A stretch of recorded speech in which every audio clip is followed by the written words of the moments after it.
Je suis très heureux de vous retrouver sur Tandem TV pour un tour d'Israël dédié à un lieu connu mais dont l'histoire reste assez mystérieuse.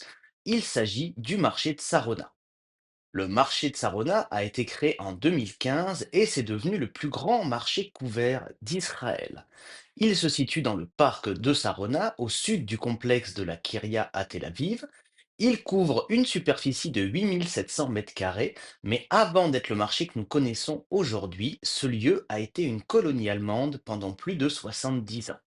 C'est une histoire surprenante qui remonte à la fin du 19e siècle. Pour comprendre l'histoire de Sarona, partons à la découverte de l'histoire des Templiers allemands. Quand on entend le mot Templier, on pense immédiatement à ces chevaliers légendaires du Moyen Âge qui sont partis en Terre sainte, en terre d'Israël, pour libérer les sites religieux chrétiens. Ici, il s'agit d'autres Templiers. Nous parlons de protestants allemands qui, sous l'impulsion de Christoph Hoffmann, créent un mouvement dans la deuxième moitié du 19e siècle. En réaction au développement des sciences et à la remise en cause de la véracité de la parole biblique chrétienne, ils quittent l'Allemagne pour s'installer en terre d'Israël pour hâter, selon eux, le retour du Messie. Le nom de Templier vient de l'idée qu'ils n'ont pas besoin d'une église pour organiser une prière, car chacun porte en lui le temple qui lui permet de faire cette prière. C'est ainsi que les Templiers vont fonder plusieurs colonies, des villages qu'on appelle ces colonies allemandes. D'ailleurs, dans la plupart de ces colonies allemandes, il n'y a pas à proprement parler d'église, de lieu de culte, puisque la prière peut s'organiser à la fois en extérieur ou dans une maison privée. À ce moment-là, les gens vont se réunir et organiser cette prière. La colonie de Sarona, qu'on appelle également Charona, elle est construite en 1871 et c'est la quatrième colonie qui est fondée par les Templiers. Le nom est choisi en référence à la situation géographique au sud de la plaine du Charon. En août 1871, 600 dunams sont achetés à un monastère grec près de Jaffa et 2 mois plus tard, les premières pierres des maisons sont posées. La colonie templier de Sarona est une colonie agricole construite sur le modèle des villages agricoles du sud de l'Allemagne. Les maisons sont pour la plupart construites avec un seul étage et comprennent un grenier et un sous-sol pour les domestiques. Les matériaux de construction utilisés sont la pierre locale, ici il va s'agir de l'argile. Les Templiers vont apporter des méthodes et des outils agricoles modernes en terre d'Israël à l'époque sous domination ottomane. D'ailleurs, ils aident beaucoup les juifs locaux et les juifs qui arrivent avec les vagues de la première et de la deuxième Alia. Ils se fixent comme objectif commun de faire renaître la terre d'Israël par l'agriculture et ces juifs admirent le succès des Templiers allemands. Beaucoup y voient même un modèle à reproduire parce qu'on voit qu'avec la volonté, avec les outils, on peut effectivement faire de l'agriculture et faire revivre cette terre qui avait été laissée abandonnée pendant des centaines et des centaines d'années.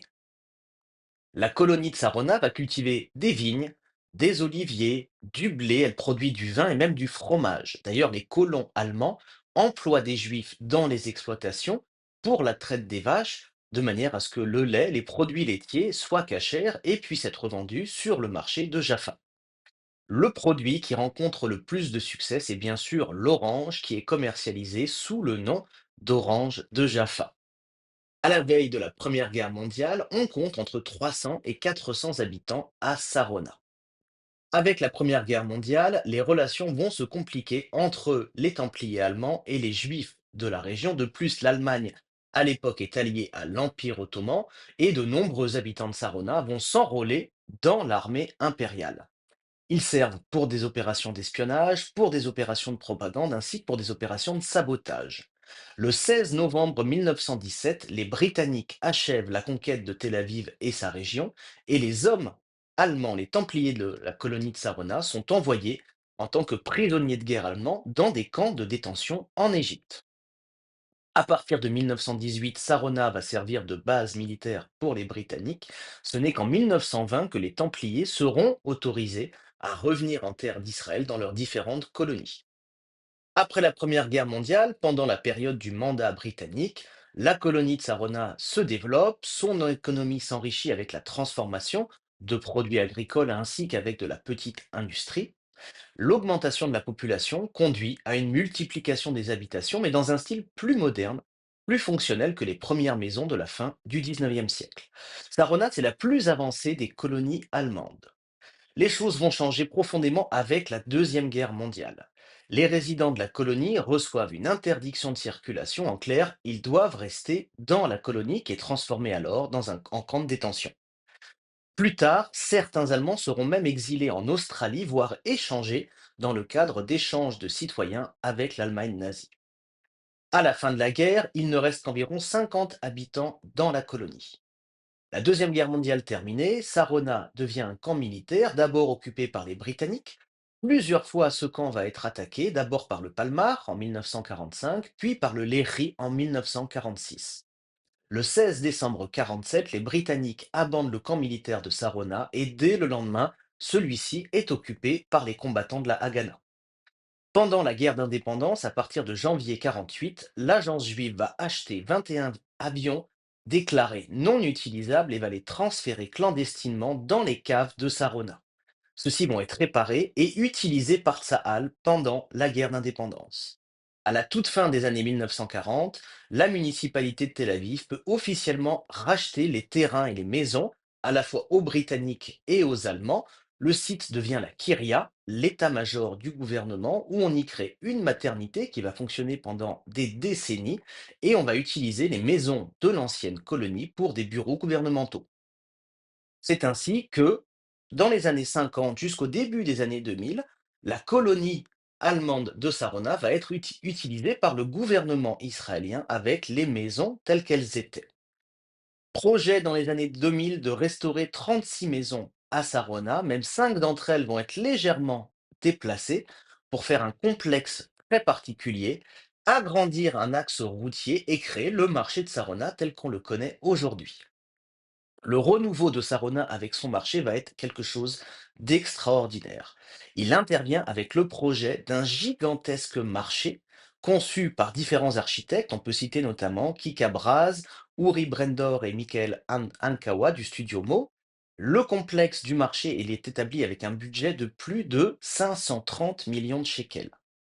90 entreprises y sont actives, notamment des magasins de détail, des stands de nourriture ou encore des restaurants. Il reste aujourd'hui 33 bâtiments qui ont été soigneusement restaurés d'anciennes maisons des Templiers allemands, ces maisons qui sont aujourd'hui des boutiques modernes, des cafés ou des restaurants. Parmi les maisons des Templiers, voici quelques-unes que je vous invite à visiter. Vous avez tout d'abord la maison Pflugfelder, située au 20 rue David et Lazare. Les Templiers ont introduit ici le premier pressoir à huile industriel de Palestine ottomane. Des bandes transporteuses amenaient l'énergie d'un moteur diesel vers un système hydraulique innovant pour écraser puis presser les olives, remplaçant ainsi les presses à olives traditionnelles qui fonctionnaient avec des mules. Le site est joliment restauré, les visiteurs peuvent observer les roues cerclées encore en rotation et voir une vidéo qui raconte l'histoire de la colonie. Vous avez également la maison Venagel, au 9 rue Mandler. Monsieur Johannes Venagel était architecte et constructeur. Sa maison a été achevée en 1872 et elle combine des éléments architecturaux allemands et locaux.